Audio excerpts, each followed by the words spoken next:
Okay, this is one of the first things I bought with Dad. This is Ole Blue grain truck, C60. And it has, 2-year-old engine, 1-year-old transmission, all brand new tires. And so today, I had a sheet of metal in there, and we'd hauled a turkey manure, and basically the sheet of metal slid out with the turkey stuff. So, going to redo this, and looking forward to it. It's a good old truck, and yeah, we use it a lot and miss it when I ain't got it running. So.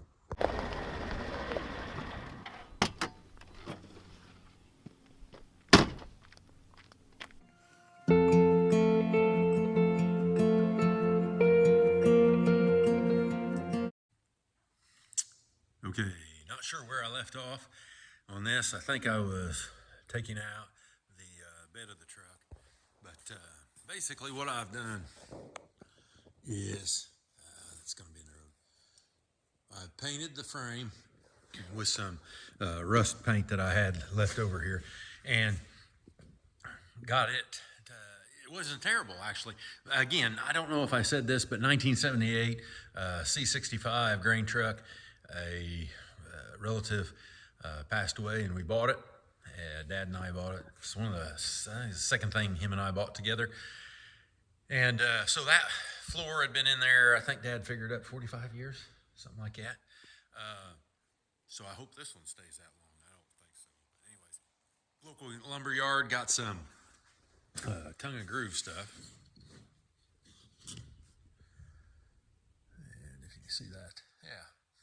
Tongue and groove, I think it's 8 inches. And I've gotten started, and I'll show you here in a little bit how I go about that. But cutting it to length ahead of time with the Hitachi radial arm saw. Start off by cutting off the grooved part of one side with the Craftsman. So bought that when I was in high school. Craftsman 3-horse contractor saw. So I cut that off, and it went up against this edge, okay? And then I pulled everything over with some pipe clamps. And I think I did the first one. I got it down good and tight, straight. And then I come over 3 and pulled those. And now I've got, what do I got? 3 more to do. Now I had a little trouble. These are the screws. These are original.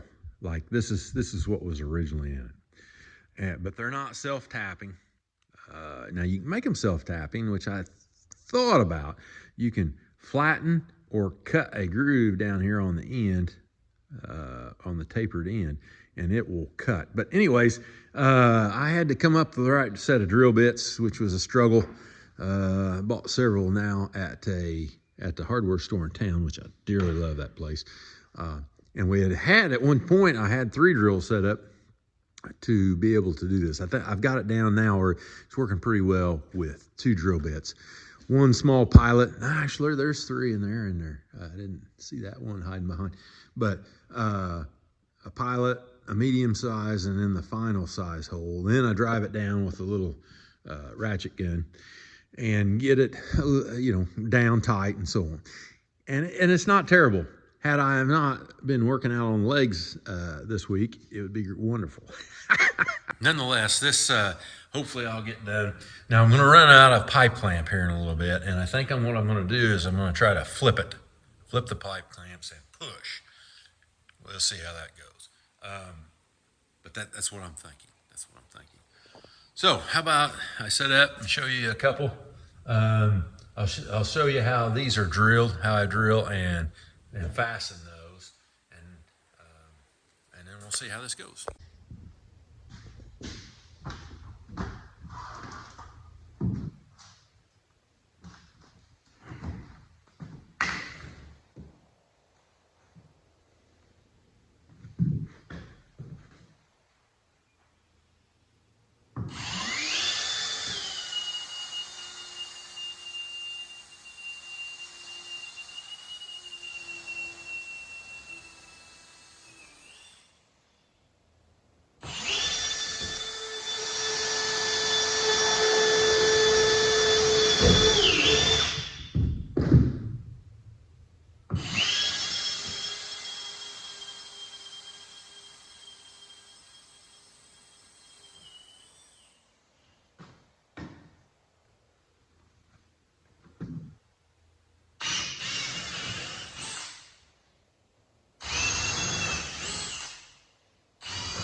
Thinking,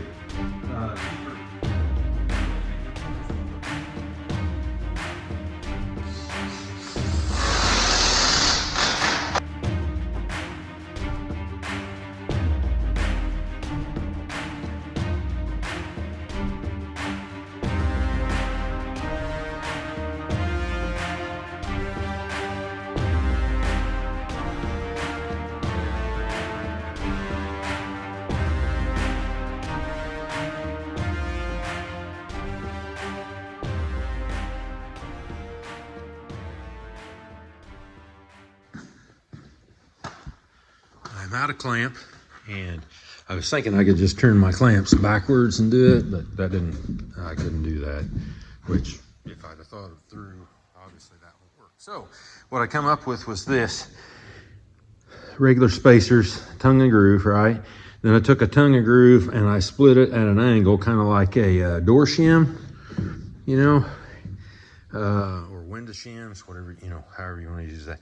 And that is actually working pretty decently.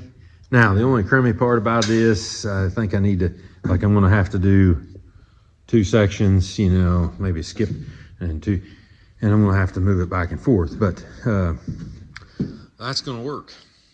So this also tells me I am 4 boards from being done, which I'm gonna end up having plenty. One thing, I've already set these 2 out.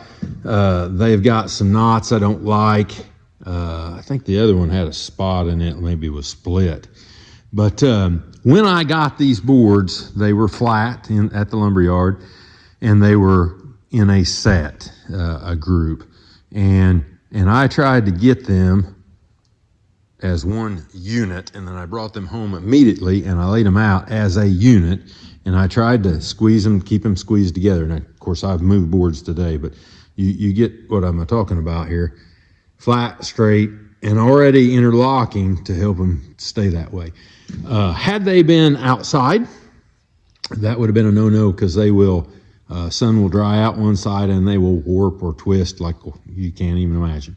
So kept them in here, gonna lock them down, right? I'm locking them down in here, and then I can go outside and let it sit and it can dry. And it will dry, and some of the seams will open up.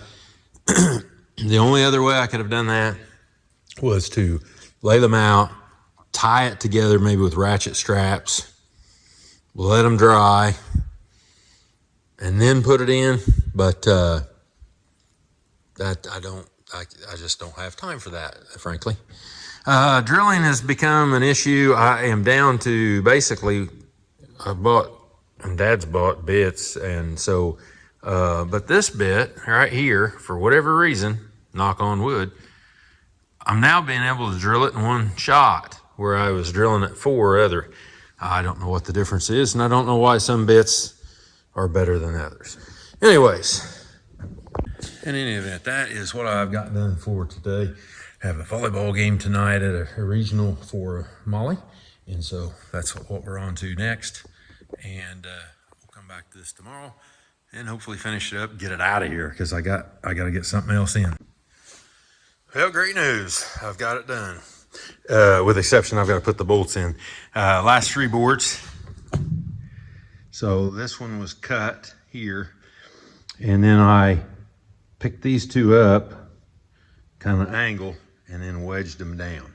Not easy by any means. Pretty tight fit for now. I'm sure it's going to open up, unfortunately, but it is what it is. So, project over. It took a little longer than I had hoped, but probably 2 full days.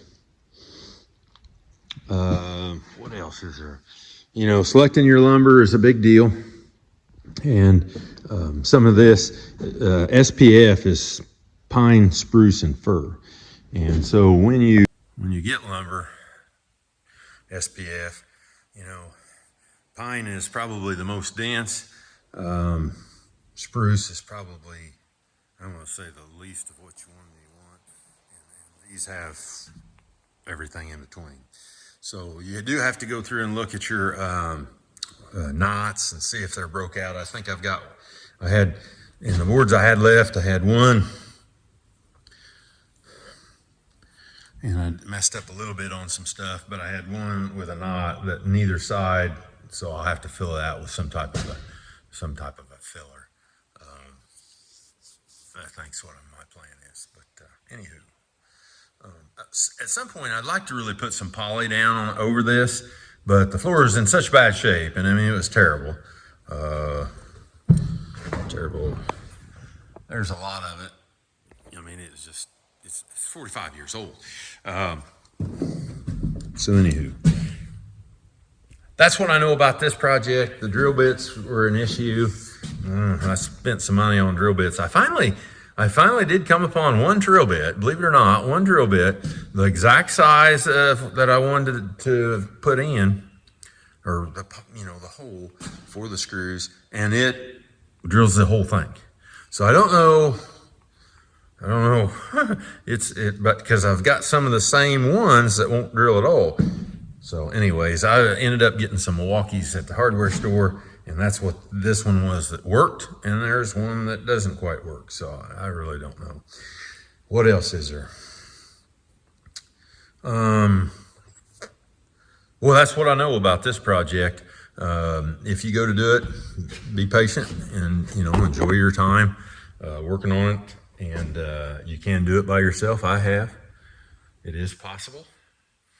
And just, think things over before you did them. I took a little piece and put in that side to see if it would fit. It seemed to fit. I ended up cutting another 1/8 inch off of the long piece after I got done because it just wasn't going to go. An 1/8 inch would be perfect, but sometimes it's what I can do. There is one bolt in the center of the boards because they expand and contract, and they will expand both ways equally. If you put 2 in there, it can't move. And you kind of want, in this case, you want to move. All right, I better finish this up so I can move on to the next thing. Like and subscribe on YouTube and follow us on Facebook.